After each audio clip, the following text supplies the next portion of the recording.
الحمد لله وحده والصلاة والسلام على من لا نبي بعده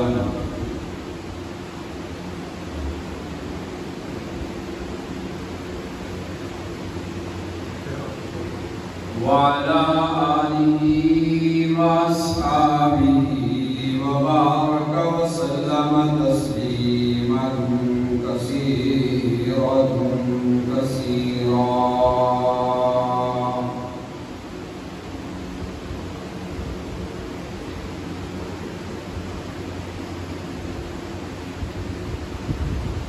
شهادة أن لا إله إلا الله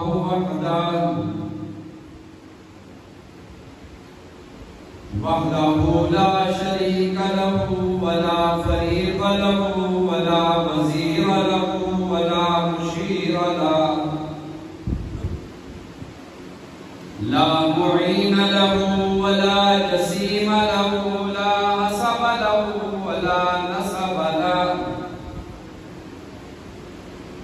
لا عيد له ولا بيت له لا والد له ولا ولد له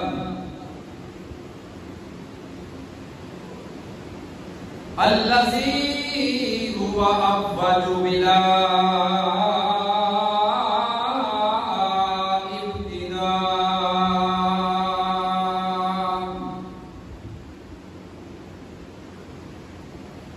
والآخر بلا انتهاء الذي لم يتخذ صاحبة ولا ولدا ولم يكن له شريك في الملك ولم يكن له ولي من الذل وكبره تكبيرا.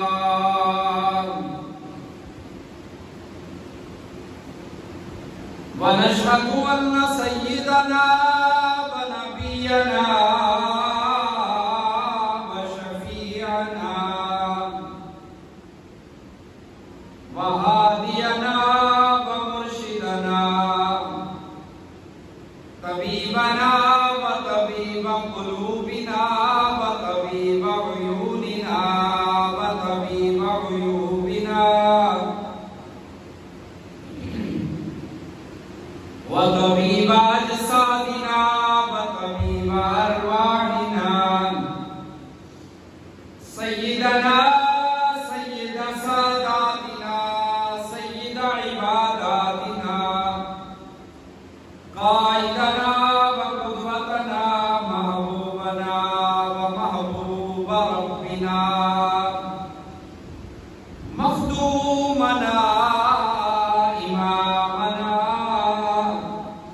مولانا مولانا أزهرنا وأطهرنا وأتقانا وأنقانا وأعلانا وأولانا سيد الأولين والآخرين شفيع المذنبين رحمة للعالمين سيدنا ومولانا محمدا أحمدا حامدا محمودا قاسما شاهدا ومبشرا ونذيرا داعيا إلى الله بإذنه وسراجا منيرا محمدا عبده ورسوله صلى الله تعالى عليه وعلى آله وأصحابه وبارك وسلم تسليما كثيرا كثيرا. أما بعد فأعوذ بالله بالله من الشيطان الرجيم. بسم الله الرحمن الرحيم. ما كان على النبي من حرج فيما فرض الله له سنة الله في الذين خلوا من قبل وكان أمر الله قدرا مقدورا. الذين يبلغون رسالات الله ويخشونه ولا يخشون أحدا إلا الله وكفى بالله حسيبا. ما كان محمد أبا أحد من رجالكم ولكن رسول الله وخاتم النبيين وكان الله بكل شيء عليما. صدق الله خالقنا العظيم وبلغنا رسوله النبي الكريم ونحن على ذلك من الشاهدين والشاكرين والحمد لله رب العالمين. ما مدحت محمدا بمقالتي ولكن مدحت مقالتي بمحمد. يا رب صل وسلم دائما أبدا على حبيبك خير الخلق كلهم. جاءت لدعوته الأشجار ساجدة تمشي إليه على ساق بلا قدم. محمد سيد الكونين والثقلين والفريقين من عرب ومن عجم. يا رب صل وسلم دائما أبدا على حبيبك خير الخلق كلهم.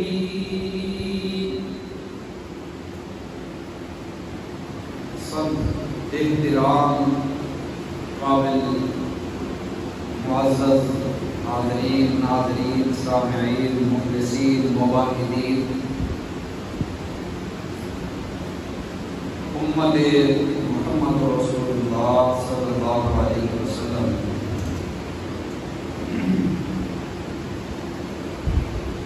خالق ارض و سما مالک ارض و سرا کا کروڑوں بار احسان اور شکر ہے کہ جس نے جمعۃ المبارک کی مقدس گھڑیوں میں اور مقدس ساعتوں میں اپنے گھر میں حاضری کا شرف عطا فرمایا. سورہ احزاب 22واں پارہ، اس کی 2-3 آیات آپ کے سامنے تلاوت کی ہیں.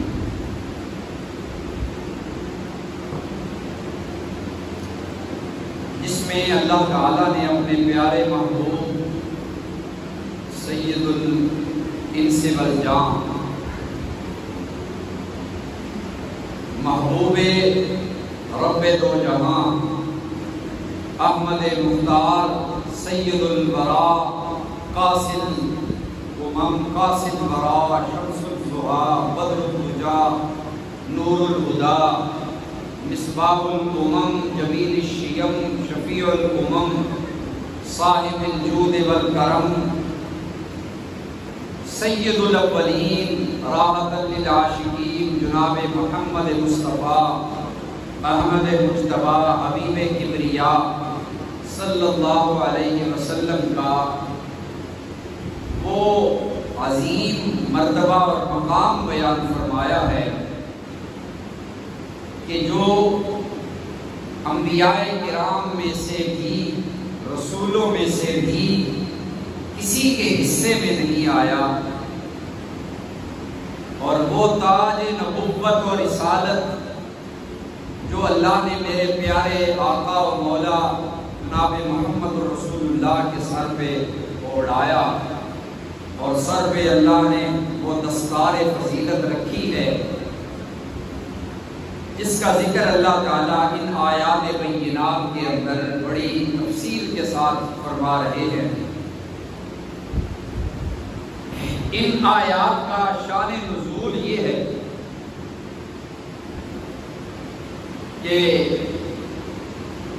جناب محمد رسول اللہ صلی اللہ علیہ وسلم کے غلام حضرت زید بن حارثہ رضی اللہ تعالی عنہ، جو بچپن میں ہی حضور کے پاس آ گئے تھے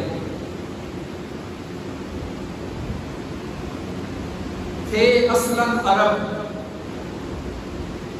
عربی النسل تھے، لیکن اتفاق ایسا ہوا کہ حضرت زید رضی اللہ تعالیٰ کو وہ بکتے بکتے غلام کی لسٹ کے اندر ان کا شمار ہونے لگ گیا۔ کسی نے جیسے آج کل کے دور میں اتنا بربریت اور ظلم، اور ہم کہتے ہیں ہم بڑے ایڈوانس اور بڑے جدت والے ہیں، جدت پسند ہیں، اور بڑے ہم تو آگے سے آگے جا رہے ہیں، حالانکہ ہم ذلت اور پستی کے اس گڑھے کے اندر جا رہے ہیں کہ جو دور جاہلیت کے اندر بھی نہیں تھا۔ دور جاہلیت میں بھی جب بچی پیدا ہوتی تھی تو اس کو زندہ درگور کیا جاتا تھا کہ ہماری نظروں کے سامنے سے ہٹ جائے گی، ہمیں کوئی یہ نہیں تانا دے گا کہ میں تیرا داماد بنا ہوں۔ اس کو لوگ وہ داماد کو تانا سمجھتے تھے، بچیوں کا پیدا ہونا آر سمجھتے تھے، تو وہ زندہ درگور کر دیتے تھے۔ لیکن آج ہم اس معاشرے میں جی رہے ہیں کہ جہاں بچی کی عزت کیا ہے، ہم بچیوں کو اغوا کرتے ہیں، زیادتی کرتے ہیں اور ان کو قتل کر دیتے ہیں، وہ نظروں سے اوجھل کر دیتے تھے، زمین میں دفن کر دیتے تھے۔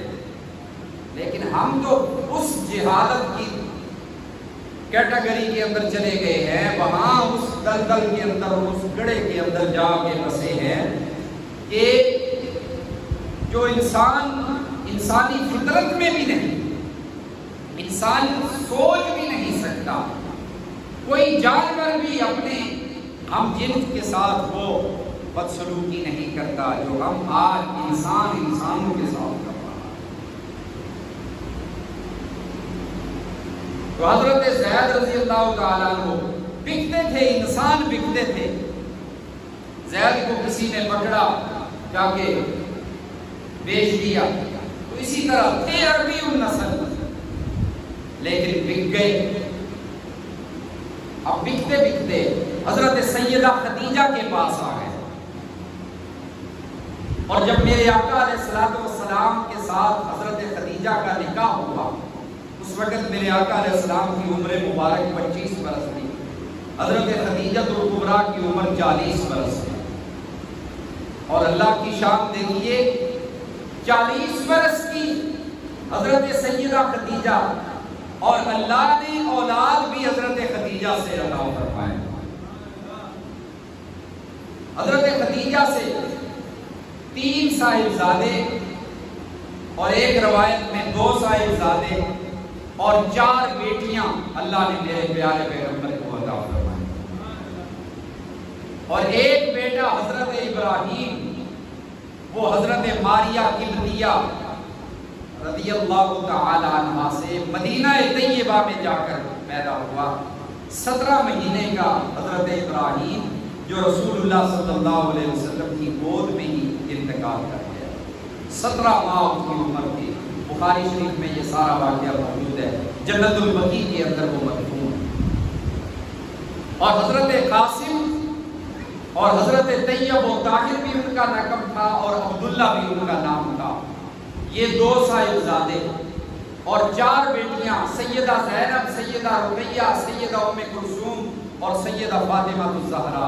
اسی ترتیب کے ساتھ اللہ نے حضرت خدیجہ کے بطن سے میرے آقا علیہ السلام کو عطا فرمائی، اور یہ مکہ کے اندر پیدا ہوئے۔ یہ 2 صاحبزادے بھی مکہ کے اندر پیدا ہوئے اور بچپن میں ہی انتقال ہو گیا۔ تو حضرت زید رضی اللہ تعالیٰ عنہ حضرت خدیجہ نے خرید لیا ان کو، حضرت خدیجہ کے غلام نے۔ اور جب نکاح ہوا میرے آقا علیہ السلام کا اور حضرت خدیجہ کا، تو حضرت خدیجہ نے بطور گفٹ کے رسول اللہ کو ہبہ کر دیا حضرت زید کہ یہ اب میرا نہیں ہے غلام، یہ آپ کا غلام ہے، یہ غلام میرا نہیں ہے، یہ کس کا غلام ہے؟ محمد عربی صلی اللہ علیہ وسلم کا غلام ہے۔ تو میرے آقا علیہ السلام نے جب یہ الفاظ سنے نا، غور کیجئے اور اس رحمت للعالمین کی شان و عظمت پہ قربان جائیے۔ میرے آقا نے فرمایا خدیجہ تو نے یہ مجھے دے دیا ہے؟ جی یا رسول اللہ صلی اللہ علیہ وسلم۔ اس وقت اعلان نبوت نہیں فرمایا تھا، آپ کی عمر مبارک 25 سال تھی، اعلان نبوت تو کیا 40 برس میں۔ حضور نے سے کہنے لگی کہ یہ اب آپ کا ہے۔ حضور نے فرمایا اچھا اگر میرا ہے تو غلام یہ میرا ہے نا۔ سینے سے لگایا حضرت زید کو اور فرمایا زید تو آج کے بعد میرا ہے، آج کے بعد میرا ہے۔ خدیجہ نے کہہ دیا لیکن تو میرا غلام نہیں ہے، یہ غلامی والا لفظ میں دنیا سے مٹانے آیا ہوں کہ انسان خریدے جائیں، انسان بیچے جائیں، انسان بکیں، کسی کے سامنے سر نگوں ہوں، یہ محمد عربی تو اس کو مٹانے آیا ہے۔ محمد عربی لاکھوں سلام اس آقا پر، بدھ لاکھوں جس نے توڑ دیے، دنیا کو دیا پیغام سکون اور طوفانوں کے رخ موڑ دیے۔ اس محسن عالم نے کیا کیا نہ دیا انسانوں کو، دستور دیا، منشور دیا، کچھ راہیں دی اور کچھ موڑ دیے۔ فرمایا تو میرا غلام نہیں ہے، تو میرا بیٹا ہے، آج کے بعد تو میرا بیٹا ہے۔ اور یہ بات اتنی مشہور ہو گئی کہ لوگ حضرت زید کو زید بن حارثہ نہیں کہتے تھے، بلکہ حضرت زید کو زید بن محمد کہتے تھے۔ میں انہی آیات حضور کی ختم نبوت کی ان آیات کا شان نزول آپ کے سامنے عرض کر رہا ہوں۔ یہ شان نزول ہے۔ لوگ حضرت زید کو زید بن محمد کہتے تھے، حضور نے متبنہ بنا دیا۔ متبنہ ہوتا ہے لے پالک بیٹا، آج کے دور میں جسے کہتے ہیں لے پالک، کسی سے بیٹا لے لیا، اسے اپنا بیٹا بنا لیا۔ اس کے کچھ شرعی احکامات بھی ہیں انہی آیات کے اندر۔ ہم تو بیٹا بنا لیتے ہیں نا، تو پھر اس کو یعنی بہت ساری غلط رسم و رواج بھی آ چکے ہیں۔ تو سرکار اس دور کے اندر بھی یہی تھا کہ جو بھی لے پالک بیٹا ہوتا اسے حقیقی بیٹے کے معنوں میں اور حقیقی بیٹے کا حکم دیا جاتا تھا، اور تمام احکامات اس پر وہی لاگو ہوتے تھے جو حقیقی بیٹے کے ہیں۔ لے پالک پر بھی اللہ نے ان رسم بد کو توڑنا بھی تھا۔ اب حضور کے پاس حضرت زید رضی اللہ تعالیٰ عنہ پرورش پا رہے ہیں۔ حضور کے پاس بچپن میں ہی حضور کے پاس آ گئے، 25 سال کی عمر میں آئے، 15 سال کے بعد حضور نے اعلان نبوت فرمایا۔ تو آپ کو پتا ہے نا، سب سے پہلے جہاں حضرت علی المرتضیٰ نے، اس وقت حضرت علی کی عمر تقریباً 10 سال تھی۔ حضرت علی کی عمر کتنی تھی؟ 10 سال۔ حضرت زید رضی اللہ تعالیٰ عنہ، حضرت خدیجہ الکبریٰ نے عورتوں میں سے، اور کہتے ہیں نا حضرت زید غلاموں میں سے، حضرت زید نے سب سے پہلے اسلام قبول کیا. غلام تو تھے ہی نہیں، حضور نے تو غلامی سے آپ کر دیا تھا اور فرمایا تھا تم میرا بیٹا ہے. تو حضرت زید نے بھی سب سے پہلے محمد عربی کا کلمہ پڑھا. 15 سال کی رفاقت کے بعد، 15 سال کی سنگت کے بعد، آج ہم تو کسی کے پاس 15 منٹ بیٹھیں، 15 دن بیٹھیں، 15 مہینے کسی کے پاس بیٹھے تو ہم کہتے ہیں کہ اس کی تو میں شکل ہی نہ دیکھوں. ہمارا کردار ایسا ہے، ہماری گفتار ایسی، ہماری رفتار ایسی، ہمارا لین دین ایسا کہ لوگ ہم سے دور بھاگتے ہیں. لیکن محمد عربی کے کوئی جتنا قریب ہوتا تھا پھر اور ہی قریب ہوتا تھا. اور پھر ایک اور بہت بڑا اہم واقعہ حضرت زید کی زندگی میں پیش آیا. حضرت زید کے گھر والوں نے سنا، کہیں سے سن لیا کہ ہمارے جو بیٹا ہے جو گم ہوا تھا وہ فلاں بستی کے اندر محمد رسول اللہ کے پاس ہے. تو وہ آ گئے مکہ کے اندر. ان کے والدین بہت سارا سونا چاندی زیورات، بہت سارے درہم و دینار لے کر کہ ہم اپنا بچہ واپس لائیں گے. مکہ میں آئے، آگے پوچھتے پوچھتے پوچھا محمد بن عبداللہ کہاں ہیں؟ تو حضور علیہ السلام کے گھر میں پہنچ گئے.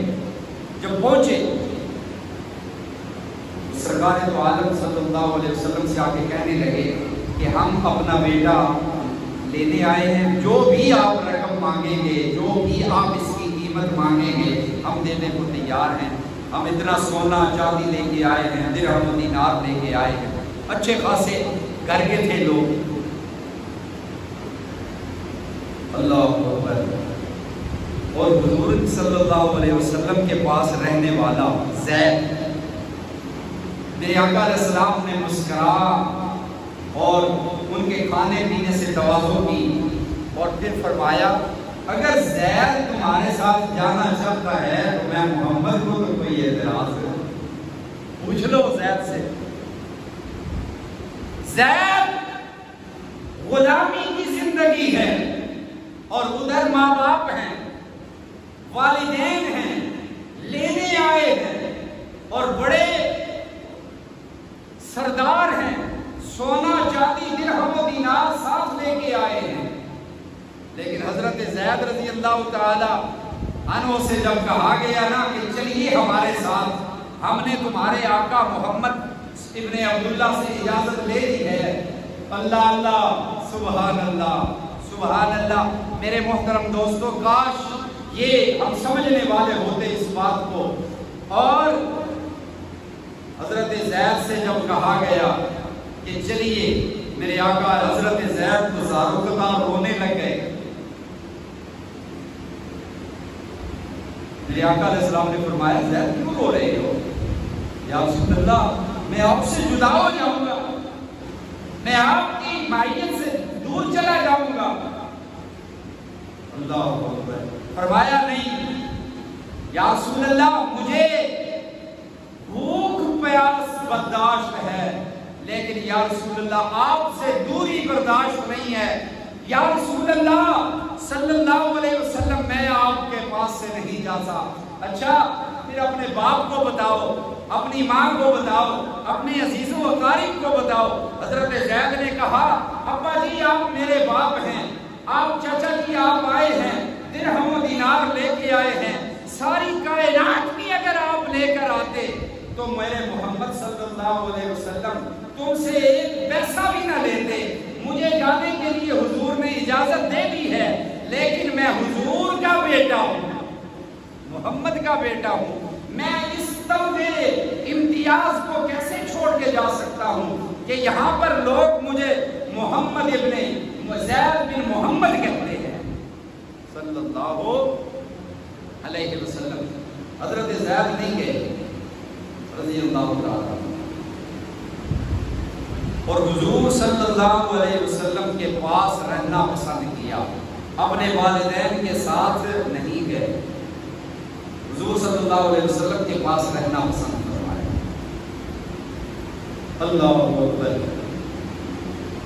یہ ہے حضور کی زندگی، یہ ہے حضور کا اسوہ حسنہ۔ حضرت زید رضی اللہ تعالیٰ کو میں ان آیات کا شان نزول عرض کر رہا ہوں، حضور کی معیت میں رہ رہے ہیں، جوان ہو گئے، بڑے ہو گئے۔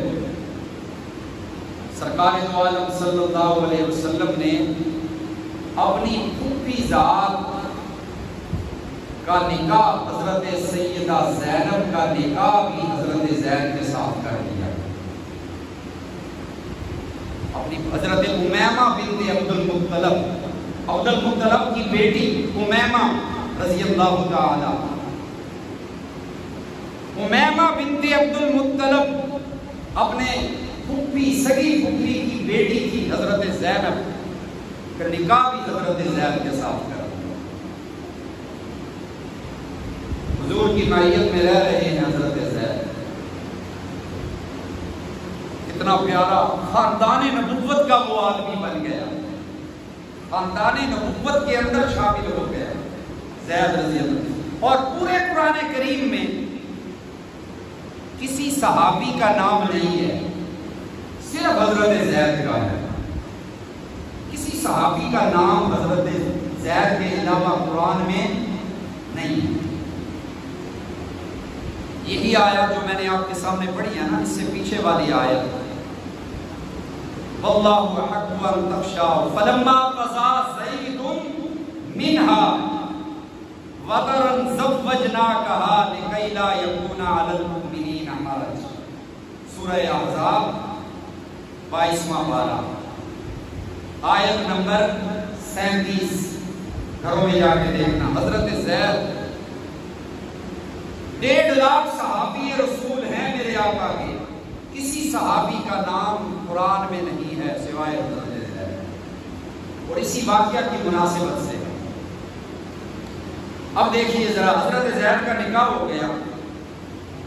اچھا، اب نکاح جو ہونا تھا یہ اللہ کی مرضی سے ہوا، اللہ کی مشیت سے ہوا، اور حضور علیہ السلام نے خود نکاح کیا، لیکن اللہ تعالیٰ اپنی حکمتیں دکھاتے ہیں نا، ان کی آپس کے اندر بن نہ سکی، حضرت زید کی اور حضرت سیدہ زینب کی آپس میں بن نہ سکی، طلاق تک معاملہ آ گیا۔ حضور سمجھاتے رہے، لیکن پھر اللہ کے مشورے سے اللہ نے یہ حکم دیا کہ میرے پیارے محبوب ان کو دونوں کے درمیان جدائی کرا دو، اور پھر حضرت زینب کا نکاح میں خود اللہ آپ سے کراؤں گا۔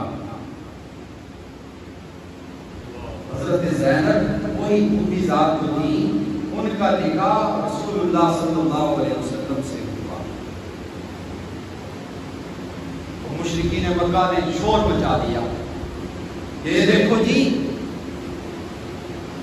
بہو کے ساتھ نکاح نہیں ہو سکتا۔ جو بہو ہوتی ہے نا، بیٹا اگر فوت بھی ہو جائے، طلاق دے دے، سسر نکاح نہیں کر سکتا، سسر اس کے ساتھ سسر ساری زندگی کے لیے محرم ہوتا ہے۔ آج ہم معاشرے کے اندر کہاں جا رہے ہیں؟ ساس کے ساتھ داماد بری نظر کے ساتھ دیکھ رہا ہے ساس کو، اور سسر اپنی بہوؤں کے ساتھ بری نظر سے دیکھ رہا ہے۔ ہمارے معاشرے کا یہ عام رواج ہے، لیکن دیکھیے ساس اور سسر اللہ کے قرآن کے فیصلے کے مطابق سگے باپ کی حیثیت رکھتا ہے۔ اگر بیٹے کے ساتھ جدائی بھی ہو جائے کسی وجہ سے، لیکن باپ اور سسر پھر بھی باپ رہتا ہے۔ یہ مسائل بیان کرنے والے ہیں نا، اگر نہیں بیان کروں گا کون بتائے گا؟ یہ قرآن ہے، یہ قرآن۔ آج ہمارا معاشرہ یعنی اس چیز کو بدعملی اور زنا نہیں سمجھا جاتا، لوگ بری نظر سے اپنی بہوؤں کے ساتھ، داماد اپنی ساس کے ساتھ، اور پھر سالیوں کے ساتھ، یہ کتنا بڑا جرم ہے۔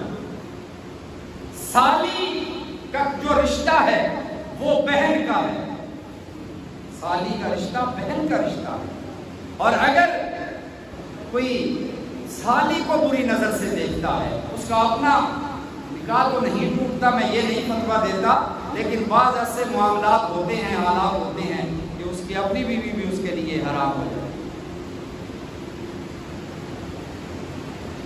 امام الانبیاء جناب محمد مصطفیٰ کہو صلی اللہ علیہ وسلم، پھر میں کوئی ذرا چلوں اپنے موضوع کی طرف۔ امام الانبیاء جناب محمد مصطفیٰ احمد مجتبیٰ حبیب کبریا صلی اللہ علیہ وسلم نے نکاح کیا حضرت زید کے ساتھ، اپنی پھوپھی ذات زینب کا، زینب کو طلاق ہو گئی۔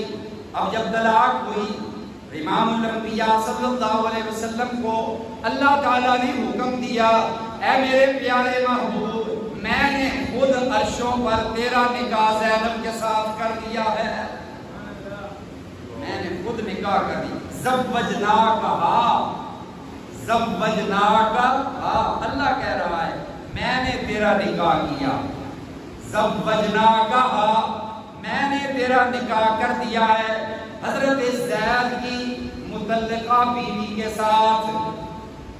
اب مکے والوں نے شور ڈالا، بہو کے ساتھ نکاح کر لیا ہے، بہو کے ساتھ نکاح کر لیا ہے۔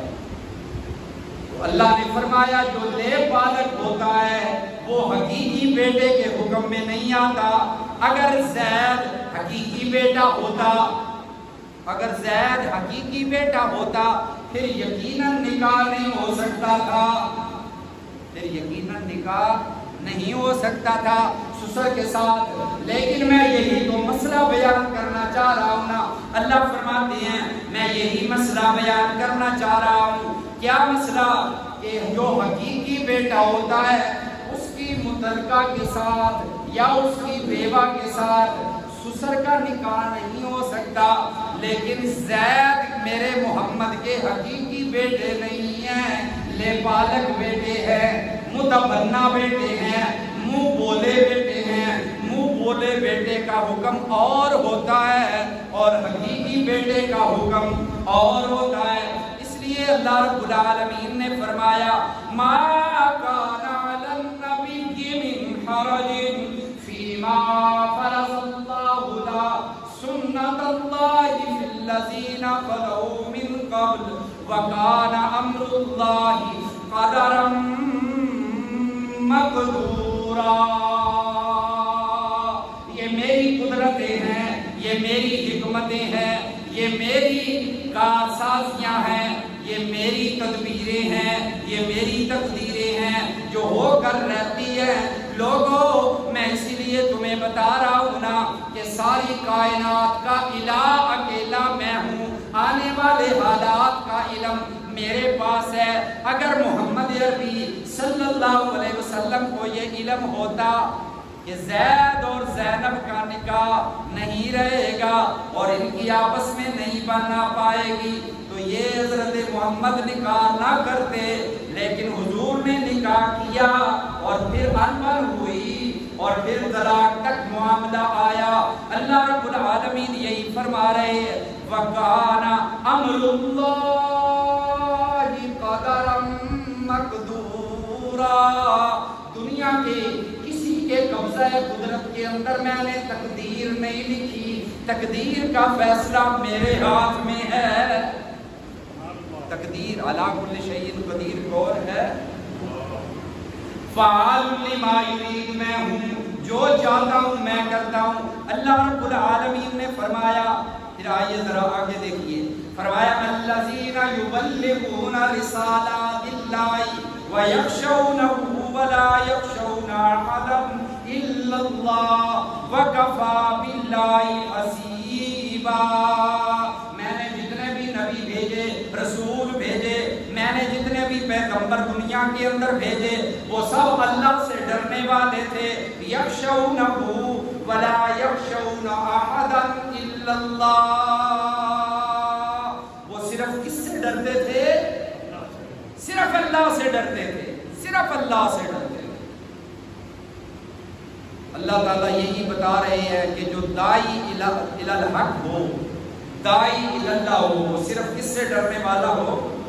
اللہ سے ڈرنے والا ہو۔ دائی الی اللہ وہی ہونا چاہیے جس کے دل میں خوف ہو تو کس کا؟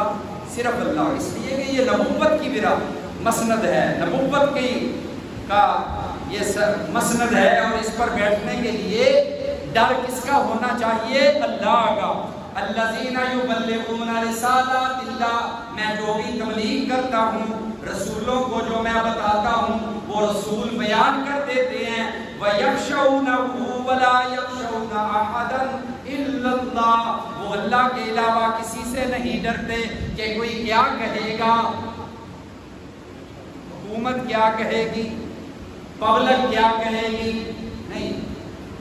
جو مسند رسالت پہ بیٹھتا ہے نا، وہ رسول اللہ سے ڈرتا ہے، اللہ کے علاوہ کسی غیر سے نہیں ڈرتا، اور جو غیر سے ڈر جائے وہ رسول نہیں ہوتا۔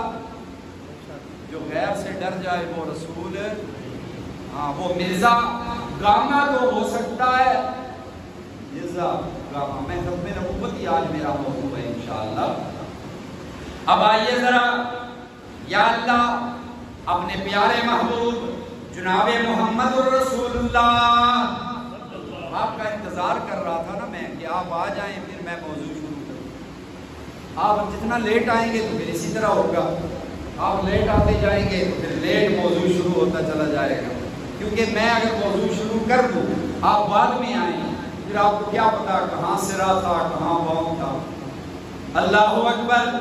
آئیے ذرا سنیے، زید رضی اللہ تعالیٰ عنہ، یا رسول اللہ صلی اللہ علیہ وسلم، لوگ حضرت زید کو زید بن محمد کہتے ہیں، زید بن حارثہ کے بجائے زید بن محمد کہتے ہیں، لوگ اس کو آپ کا بیٹا کہتے ہیں۔ اے میرے پیارے محبوب صلی اللہ علیہ وسلم، اللہ فرماتے ہیں میں یقیناً حضور علیہ السلام کو اولاد نرینہ عطا کرتا، لیکن اس لیے عطا نہیں کی، اس لیے کہ میں نے آپ کو نبی بنایا ہے۔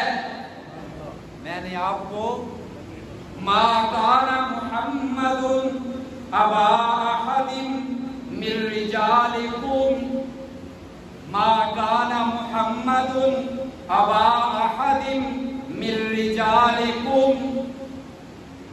اللہ فرماتے ہیں میں نے کسی کا باپ ہی نہیں بنایا حضور کو۔ یہ قرآن ہے اور ترجمہ جا کے گھروں میں دیکھنا۔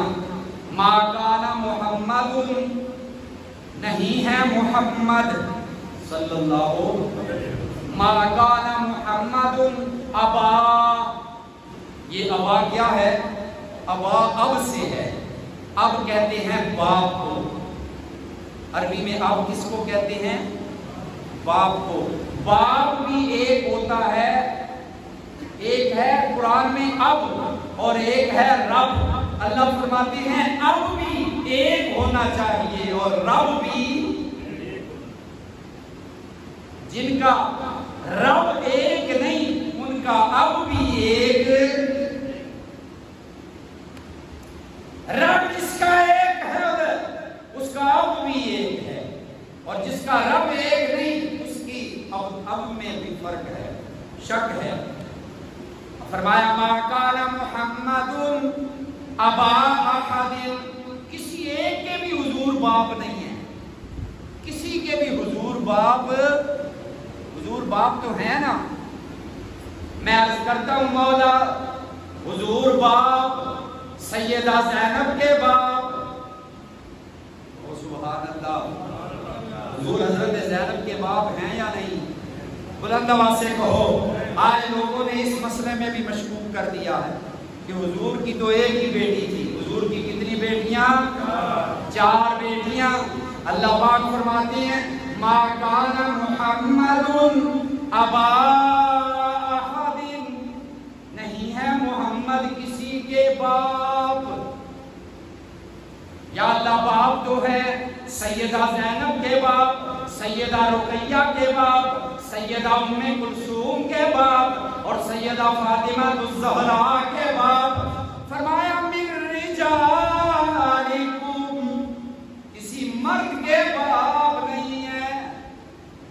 کسی رجال کہتے ہیں مرد، جو جوان مرد ہو نا اسے کیا کہتے ہیں عربی میں؟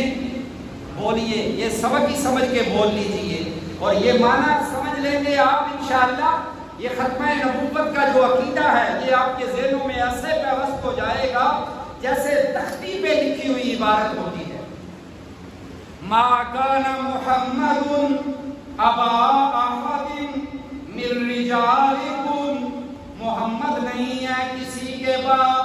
یا اللہ باپ تو ہیں، اللہ فرماتے ہیں من رجالکم، کسی مرد کے باپ. کسی مرد کے حضور باپ. رجال کہتے ہیں مرد کو اور طفل کہتے ہیں بچے کو. عربی میں طفل کہتے ہیں بچے کو، پھر صبی کہتے ہیں اس سے بھی چھوٹا جو بچہ ہوتا ہے، معصوم بچہ جو بالکل چھوٹا ہو.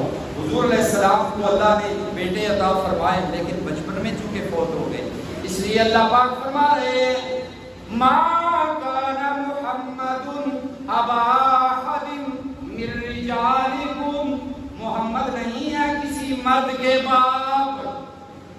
وہ زید کون ہے؟ مرد ہے. حضرت زید کون ہے؟ مرد ہے نا، پورے جوان ہے، شادی ہوئی ہے سیدہ زینب سے، پھر طلاق ہوئی ہے. تو حضرت زید تو باپ ہیں، حضرت زید بڑے ہیں، جوان ہیں، حضرت زید کا نکاح ہوا ہے، رجل ہیں رجل. تو کسی رجل کے باپ نہیں ہے میرے محمد. معلوم ہوا؟ یا اللہ کیا وجہ ہے؟ اللہ فرماتے ہیں وَلَٰكِن رسول اللہ، یہ میرے رسول ہیں، یہ میرے، اس لیے میں نے ان کو کسی مرد کا باپ نہیں بنایا. سمجھیے تھوڑا سا، کسی مرد کا باپ حضور کو نہیں بنایا. کیوں؟ اس لیے کہ میں نے آپ کے سر میں رسالت کا تاج سجایا. آپ کے سر پہ یا اللہ میں پوچھتا ہوں اور عرض کرتا ہوں دست بستہ، اے میرے اللہ حضرت ابراہیم تیرے رسول، کہو سبحان اللہ، ابراہیم رسول ہیں یا نہیں؟ یا اللہ حضرت یعقوب تیرے نبی، اے میرے اللہ حضرت داؤد تیرے رسول، داؤد تیرے رسول. تو نے سلیمان جیسا پیغمبر بیٹا عطا فرمایا. یا اللہ حضرت یعقوب کو 12 بیٹے عطا فرمائے. یا اللہ حضرت ابراہیم کو اسحاق اور اسماعیل عطا فرمائے. ان کی رسالت میں فرق نہیں آیا. تو اگر محمد رسول اللہ کے بیٹے بھی جوان ہو جاتے تو حضور کی رسالت میں کیا فرق آتا؟ پہلے بھی رسول گزرے ہیں، ان رسولوں کو یا اللہ تو نے بیٹے عطا فرمائے اور وہ بیٹے جوان ہوئے، نبی بھی بنے. داؤد کے بیٹے سلیمان نبی، حضرت یعقوب کے بیٹے نبی یوسف علیہ السلام، حضرت سیدنا ابراہیم خلیل اللہ کے بیٹے اسماعیل اور اسحاق تیرے پیغمبر اور نبی بنے، جوان ہوئے، اولادیں ہوئی. اے میرے اللہ اگر محمد عربی صلی اللہ علیہ وسلم کو کے بیٹوں کو بھی بڑا کر دیتا، قاسم کو، عبداللہ کو، ابراہیم کو، اے میرے اللہ کیا فرق پڑتا حضور کی رسالت میں؟ کہو سبحان اللہ، ایڈوانسی کہہ دو سبحان اللہ. اللہ فرماتے ہیں اے میرے پیارے پیغمبر کی امت ذرا غور کر اور فکر کر اور تدبر کر. ٹھیک ہے ابراہیم میرے رسول تھے، حضرت یعقوب میرے نبی تھے، حضرت سلیمان میرے رسول تھے، ان کو اولادیں عطا فرمائی، اولادیں جوان ہوئی. لیکن سن تو صحیح نا، ما کان محمد ابا احد من رجالکم ولکن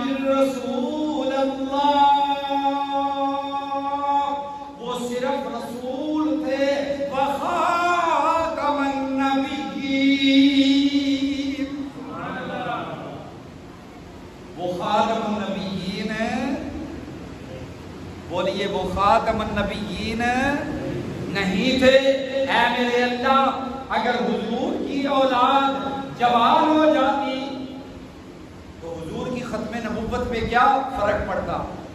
فرمایا اللہ نے میں نے ابراہیم کو اولاد دی، اولاد جوان ہوئی نبی بنی، اولاد جوان ہوئی اور نبی بنی۔ اسماعیل ذبیح اللہ نبی، اسحاق نبی، حضرت سلیمان، حضرت داؤد علیہ السلام کو سلیمان بیٹا عطا فرمایا، نبی بنا۔ اور سنو اللہ نے ابراہیم کی اولاد کو نبی بنایا، جوان ہوئی نبی بنایا۔ اگر میں اپنے پیارے محبوب کی اولاد کو جوان کرتا، نبی نہ بناتا، میرے محمد کی نبوت پہ فرق آتا کہ پہلے نبیوں کی اولادوں کو تو نبی بنایا، اور اگر میں ان کو اولاد دیتا، اولاد جوان ہوتی، نبی نہ بنتی، نبوت میں فرق آتا کہ کیا وہ پہلے نبی زیادہ شان والے تھے کہ ان کی اولادیں بھی نبی بن گئی، اور اگر میں محمد عربی کی اولاد کو نبی بناتا، حضور کی ختم نبوت میں فرق آتا۔ سمجھ میں آئی یا نہیں آئی؟ حضور کی ختم نبوت کے لیے فرمایا ہم نے اولادیں واپس لے لی، نرینہ اولاد واپس لے لی۔ فرمایا میرے پیارے محبوب جناب محمد رسول اللہ یہ صدمہ آپ برداشت کر لیں، لیکن ما کان محمد ابا احد من رجالکم ولکن رسول اللہ وخاتم النبیین وکان اللہ بکل شیء علیما۔ اللہ پاک فرماتے ہیں مجھے علم تھا نا کہ دجال آئیں گے، کذاب آئیں گے، مرزا غلام احمد قادیانی آئے گا، مرزا قادیانی آئے گا، نبوت کا دعویٰ کرے گا۔ اللہ فرماتے ہیں میں نے اپنے پیارے محبوب کو وہ شان اور عظمت والی کتاب عطا فرمائی ہے جس کے اندر ہر ایک چیز کو واضح کھول کے رکھ دیا ہے۔ اللہ فرماتے ہیں میرے پیارے محبوب نے جو بھی پیش گوئی فرمائی وہ سچی ہوئی، حضور نے جو پیش گوئی فرمائی وہ بولو اے تواڈا نہ بولنا بھی حضور نے دسیا ہے۔ اللہ کا ذکر نہیں مسجد کرن گے، شور کرن گے، مولویاں تے اعتراض کرن گے، اگر مولوی جنت چلے گئے تو سارے بولو ہے نا یا نہیں؟ اللہ اللہ اکبر۔ میرے محترم دوستو جناب محمد الرسول اللہ کوئی حصہ تسی بھی پالو حضور دی ختم نبوت صلی اللہ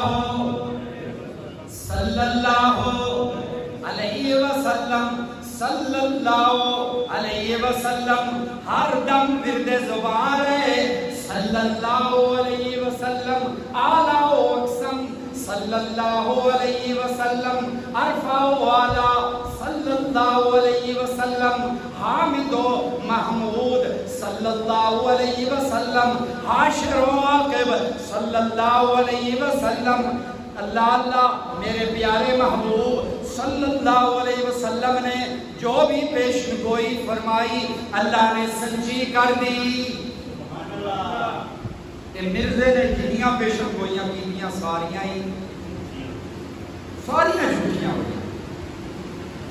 آپ کسی قادیانی سے پوچھیں، صرف اتنی بات پوچھیں بھئی محمدی بیگم دا قصہ کی ہے، اس کا پھر چہرے کا رنگ دیکھیں۔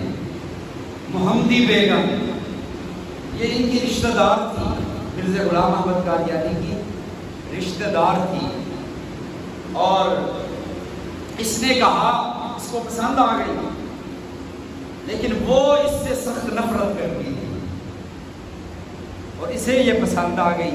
اس کا خود بیٹا لکھتا ہے، یہ اپنی سیرت ماضی اس کے بیٹے بشیر الدین نے لکھی ہے، اس کا سگا بیٹا، میں اپنی طرف سے بات نہیں کر رہا ہوں۔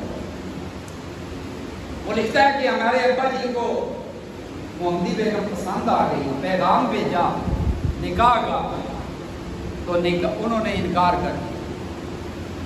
تو تو مرزے نے پیشن گوئی کی کہ یہ میرے نکاح میں آئے گی، یہ میرے نکاح میں بولو آئے گی۔ اللہ کا کرنا ایسا ہوا، اس کی ملتان شادی ہو گئی، مفتی بیگم کی ملتان شادی ہو گئی۔ تو مریدوں نے کہا حضرت تساں تے کیا سی بھئی میرے نکاح جائے گی، پیشن گوئی فرمائی سی تے نبیاں دی پیشن گوئی تے سچی ہوتی ہے۔ تے کہنے لگا میں نے یہ کون سا کہا تھا کہ کنواری ہی میرے نکاح میں آئے گی، وہ طلاق دے گا اس کا شوہر اور پھر میرے نکاح میں آئے گا، یا وہ مر جائے گا اس کا شوہر پھر میرے نکاح میں آئے گا۔ حضرت صاحب علی بھی آسان لگا کے بیٹھے، اس کا نکاح ہو گیا، ملتان والے لے گئے، پھر بھی یہ امیدیں لگا کے بیٹھا ہے۔ پھر کیا ہوا؟ مرزا غلام قادیانی 1908 میں مر گیا کٹی خانے کے اندر، اور مفتی بیگم بھی اس کا شوہر بھی بعد تک زندہ رہے۔ یہ ہے پیشن گوئیاں، اور میرے آقا علیہ السلام کی پیشن گوئیاں سنیے۔ سید الانبیاء کو صلی اللہ بلند آواز سے کو صلی اللہ علیہ وسلم، میرے آقا علیہ السلام کے صحابہ کہتے ہیں ہم بدر کے اندر موجود تھے، حضور کے ہاتھ میں عصا، شام کا وقت ہے، ہم بدر کے اندر دیکھ رہے ہیں صبح یہاں جنگ ہونی ہے، صبح یہاں جنگ ہونی ہے۔ میرے آقا علیہ السلام کو ابھی تک پتہ بھی نہیں ہے کہ مشرکین کے قافلے کے اندر کون کون آیا ہوا ہے، کون کون نہیں آیا ہوا۔ میرے آقا اپنے عصا کے ساتھ ایسے دائرہ لگاتے ہیں اور فرماتے ہیں یہاں صبح ابو جال مرے گا، یہاں عتبہ قتل ہوگا، یہاں شیبہ قتل ہوگا۔ اللہ اللہ، صحابی کہتے ہیں جناب رسول اللہ نے جہاں اپنے عصا سے دائرہ لگایا تھا ایک انچ بھی آگے پیچھے نہیں ہوا، وہ کافر وہی مرا۔ زمین آسمان کا بھی میں مثال نہیں دے سکتا اس میں، اس لیے کہ وہ تو ایک بد کردار اور گندا آدمی، چرس کا عادی، چرس کا عادی تھا۔ ایک جیب میں ڈھیلے رکھتا تھا، ایک میں گڑ رکھتا تھا۔ اس کا بیٹا لکھتا ہے کہ کبھی گڑ استعمال کر لیتا تھا ڈھیلوں کی جگہ پہ، اور کبھی ڈھیلے استعمال کر لیتا تھا گڑ کی جگہ پہ، اور الٹے پاؤں جوتا پہن کے آ جاتا تھا۔ ایک دن حضرت صاحب آ گئے مسجد، ان کے امام وہ جو بھی ہے عبادت گاہ میں، اپنی بیگم کی شلوار پگڑی کی جگہ باندھ کر، الیاذ باللہ الیاذ باللہ، تقابل تو کرو نا، دیکھو تو صحیح کس کو چھوڑا ہے، کس کو پکڑا ہے، وہ کیا ہے اور وہ کیا ہے، تقابل تو ہو۔ کتنے بڑے بڑے تمہارے اندر سائنس، بڑے بڑے ڈاکٹر ہیں قادیانی، اللہ نے عقل دی تھی، بڑے بڑے وکیل ہیں قادیانی، زنا کرتے ہو، مقدموں کی بحثیں کرتے ہو، کبھی مرزے کی سیرت تو پڑھ کے دیکھو، تمہاری اپنی لکھی ہوئی، ہماری نہیں۔ محمد عربی کے مقابلے میں لا کر اسے کھڑا کیا، اللہ اللہ، تو نظر آتا بھی یعنی دکھائی دے کوئی سب اللہ اکبر۔ سید عطا اللہ شاہ صاحب بخاری رحمۃ اللہ علیہ وہ فرمایا کرتے تھے کہ اگر یہ ساری خصلتیں مرزے میں نہ ہوتی، یہ ساری اتنی خرابیاں ہیں، یہ غلام احمد قادیانی میں نہ ہوتی، وہ صحیح شریف النفس انسان ہوتا، نمازی ہوتا، پرہیزگار ہوتا، متقی ہوتا، اچھا ہوتا، قرآن پڑھنے والا ہوتا۔ فرمایا پھر بھی کوئی اسے نبی نہ مانتا، اس لیے کہ حضور تو خاتم المعتبر ہیں، خاتم النبیین ہیں، اور فرمایا تم مرزے کی بات کرتے ہو، اگر ابو بکر بھی نبوت کا دعویٰ کرے تو ہم تو ابو بکر کی ختم نبوت کے بعد نبوت کا نام مانیں۔ ختم نبوت کے بعد تو ابو بکر کو بھی نبی نہیں مانا، عمر کو بھی نہیں مانا جا سکتا، عثمان کو بھی نہیں مانا جا سکتا، علی کو بھی نہیں مانا جا سکتا، 1.25 لاکھ 1.5 لاکھ صحابہ کو نبی نہیں مانا جا سکتا، اللہ کسی ولی کو نبی نہیں مانا جا سکتا، اور تم کہتے ہو کہ ایک گندے غلیظ ترین انسان کو نبی مان دو، ایک گھٹیا ترین انسان کو نبی مان دو، جو میٹرک کے امتحان میں فیل ہو، پٹواری کے امتحان میں فیل ہو، اور کئی اس کی خصلتیں اور خرافات سامنے ہو، اور ٹٹی خانے کے اندر جو مرے اس کو نبی مان دو۔ کس کو چھوڑا ہے، کس کو اپنایا ہے؟ تم نے محمد رسول اللہ کو چھوڑ دیا، جس کے بارے میں اللہ یہ فرما رہا ہے، یا ایھا النبی انا ارسلناک شاہدا ومبشرا ونذیرا وداعیا الی اللہ باذنہ وسراجا منیرا۔ تم نے اس کو چھوڑا ہے جس کے بارے میں اللہ کہہ رہا ہے، یاسین والقرآن الحکیم انک لمن المرسلین علی صراط مستقیم۔ ہائے ہائے، تم نے اس کو چھوڑ دیا ہے جس کے بارے میں اللہ یہ کہہ رہا ہے، یا ایھا المزمل قم اللیل الا قلیلا نصفہ او انقص منہ قلیلا او زد علیہ ورتل القرآن ترتیلا۔ جس کی گفتار قرآن میں، جس کی رفتار قرآن میں، جس کے اصحاب قرآن میں، جس کی اہل بیت قرآن میں، جس کی ازواج قرآن میں، تم نے اس نبی کو چھوڑ دیا اور اس غلیظ انسان کو مان دیا، اس بےہودہ انسان کو مان دیا۔ ایک دفعہ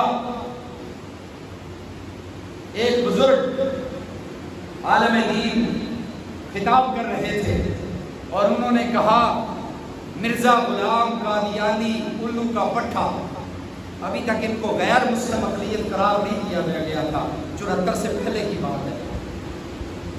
تو کیس ہو گیا عدالت کے اندر، جج کے سامنے پیش ہوئے، مولوی صاحب نے کہا میں خود ہی بغیر وکیل کے خود اپنا کیس لڑوں گا۔ قادیانی بھی موجود تھے، تو انہوں نے کہا بھائی تو نے کیوں کہا ہے اس کو کہ الو کا پٹھا؟ انہوں نے چند ایک عبارتیں پڑھی، مرزا قادیانی غلام احمد قادیانی کی چند ایک عبارتیں انہوں نے ان کی کتب سے پڑھی کہ اس نے کہا ہے کہ مجھے حمل ہو گیا۔ مرزا قادیانی نے کیا کہا؟ مجھے حمل ہو گیا، پھر میرے میں سے میں ہی پیدا ہوا، پھر میں مسیح موعود بن گیا۔ تو وہ جج کہنے لگا یہ کس کی باتیں پڑھ رہے ہیں الو کے پٹھے کی؟ جج کے منہ سے نکل گیا الو کا پٹھا۔ مولوی صاحب نے کہا کہ اب آپ اور میں برابر کے مجرم ہیں۔ آپ نے بھی وہی کہا جو میں نے کہا، جو اس کی باتیں پڑھے گا وہ یہی کہے گا یہ انسان تھا، کیا تھا؟ اللہ کے محبوب کے مقابلے میں کہ جس کے پسینے سے کستوری کی خوشبو بھی شرما جائے، معطر جس کا لب و لہجہ ہو، اللہ جس کے لعابِ دہن سے کڑوے کنویں میٹھے ہو جائیں، تم نے اس کے مقابلے میں محمد رسول اللہ کے، اور یہ خود کہتا ہے کہ میں محمد ہوں، میں محمد ہوں صلی اللہ علیہ وسلم۔ اور جو پھر کبھی کہتا ہے کہ جو حضور نے بشارت دی ہے نا کہ حضرت عیسیٰ دوبارہ آئیں گے، وہ میں عیسیٰ ہوں، میں عیسیٰ ہوں۔ حضرت جناب رسول اللہ نے عیسیٰ کی پیدائش کا ذکر نہیں فرمایا، عیسیٰ کی نزول کا ذکر فرمایا کہ حضرت عیسیٰ آسمان سے نازل ہوں گے، امام مہدی آ چکے ہوں گے، دمشق کی جامعہ مسجد ہوگی، عصر کی نماز کا وقت ہوگا، امام مہدی مصلی پہ ہوں گے اور وہاں پہ مشرقی مینار سے آواز آئے گی، ٹھہر جاؤ مجھے بھی نماز میں شامل کر دو۔ وہاں تک جبریل لائیں گے، لیکن مینار سے سیڑھی رکھی جائے گی اور سیڑھی کے ذریعے حضرت عیسیٰ علیہ السلام کو نیچے اتارا جائے گا۔ حضرت عیسیٰ آئیں گے اور جس حال میں حضرت عیسیٰ کو آسمانوں پہ اٹھایا گیا تھا اسی حال میں نازل ہوں گے، وہی لباس، زلفوں سے پانی ٹپک رہا ہوگا جیسے تازہ غسل کر کے غسل خانے سے نکلے، 2 چادریں زرد رنگ کی حضرت عیسیٰ کے بدن پہ ہوں گے جیسے احرام کی چادر، ایک تیمم اور ایک اپنے کاندھے پہ حضرت عیسیٰ رکھے ہوں گے اور زلفوں سے پانی ٹپک رہا ہوگا۔ حضرت عیسیٰ آ جائیں گے، امام مہدی پیچھے ہٹیں گے،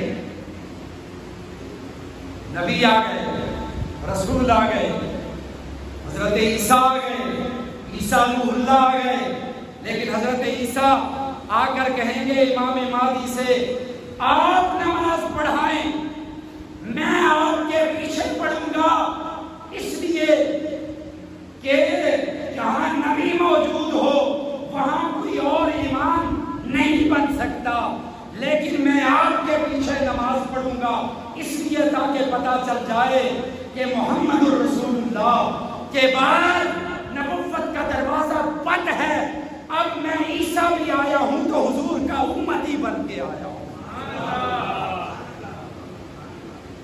میں حضور کا امتی بن گیا، رسول اللہ کا امتی بن گیا۔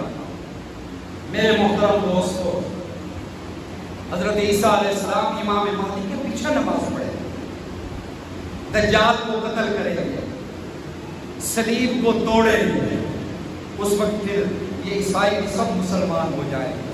حضرت عیسیٰ 40 سال دنیا میں رہیں گے اور جب گئے تھے ان کی شادی نہیں ہوئی، پھر آئیں گے تو شادی ہوگی، پھر اولاد ہوگی، پھر ان کا انتقال ہوگا، مدینے کے اندر دفن ہوں گے حضور کے روضے اندر، کہو سبحان اللہ۔ حضرت عیسیٰ تو مدینے میں دفن ہوں گے اور مرزے کو اللہ نے مکہ اور مدینہ ساری زندگی دکھایا ہی نہیں، ساری زندگی یہ مکے اور مدینے میں نہیں جا سکا۔ ان کے 3 مرکز ہیں، 3، ایک قادیان انڈیا، دوسرا یہ چناب نگر جسے ربوہ کہتے ہیں، اور تیسرا اسرائیل میں۔ سب سے بڑا مرکز کہاں ہے؟ اسرائیل میں۔ پھر اندازہ خود ہی لگا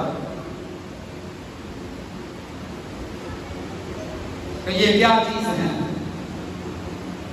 تحریک ختم نبوت چلتی رہی، 53 میں چلی، علماء کو شہید کیا گیا۔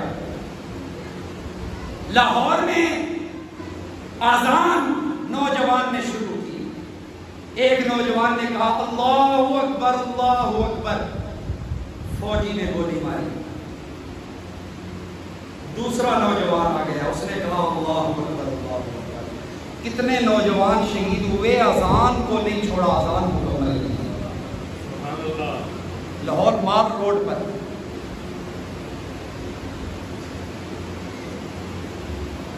قربانیاں دی، جیبیں کاٹی، عطا اللہ شاہ نے چکی پیسی۔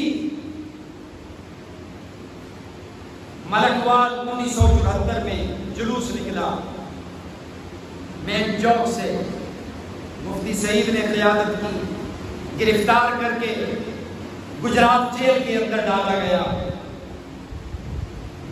اور پھر میانی میں جلوس نکلا۔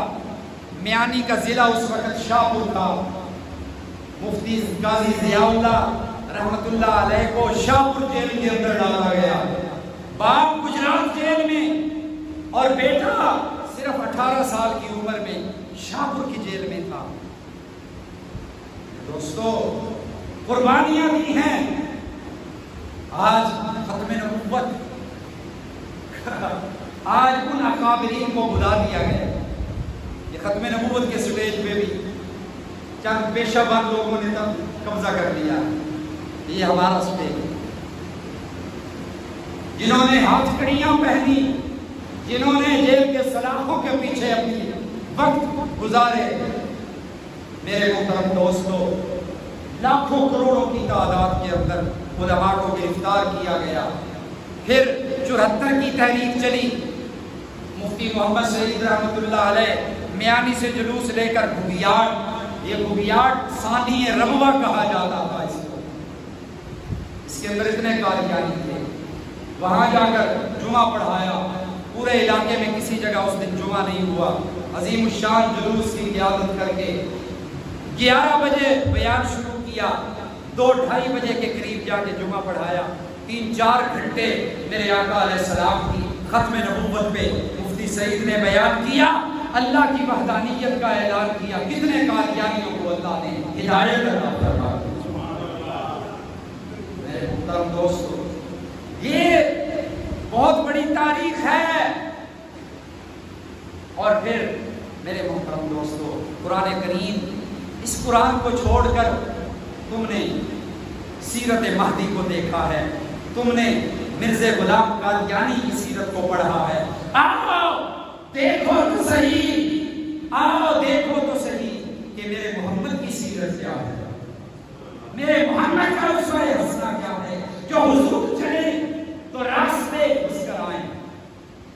صحابہ کہتے تھے کہ جس راستے سے میرے محمد گزرتے تھے مہینہ مہینہ پتہ چلتا تھا. قدم قدم پہ برکتیں، نفس نفس پہ رحمتیں. جہاں جہاں سے وہ شفیع آسیہ گزر گیا، جہاں نظر نہیں پڑی وہاں حلال وہیں وہیں سہر ہوئی. اللہ رب العالمین ہم سب کو رحمت کائنات کا غلام بنائے. ما کان محمد ابا احد من رجالکم ولکن رسول اللہ وخاتم النبیین وکان اللہ بکل شیء علیما. اللہ کے محبوب نبی کی ختم نبوت قرآن جگہ جگہ بیان کر رہا ہے. یہ حضور کی ختم نبوت ہے کہ آج تورات، انجیل، زبور، صحف ابراہیم، صحف آدم اپنی اصلی شکل کے اندر دنیا کے کسی کونے میں موجود نہیں ہیں، لیکن میرے آقا علیہ السلام پہ نازل ہونے والے قرآن کے ایک زبر میں بھی تبدیلی نہیں آ سکتی. اس کے ایک زبر میں، ایک زیر میں، ایک نقطے میں، ایک شر میں، ایک من میں اس کے اندر فرق نہیں آ سکتا. یہ قرآن وہ قرآن ہے جو محمد رسول اللہ لے کر آئے، جو حضور کے سینہ اطہر کے اندر اللہ رب العالمین نے اتارا. میرے آقا علیہ السلام مدینہ طیبہ کے اندر مدفون ہیں، جہاں پر 10,000 اللہ کے فرشتے آسمان سے 70,000 فرشتے صبح اور 70,000 فرشتے حضور پہ درود و سلام بھیجنے کے لیے. صلی اللہ صلی اللہ صلی اللہ. سامنے والی گھڑی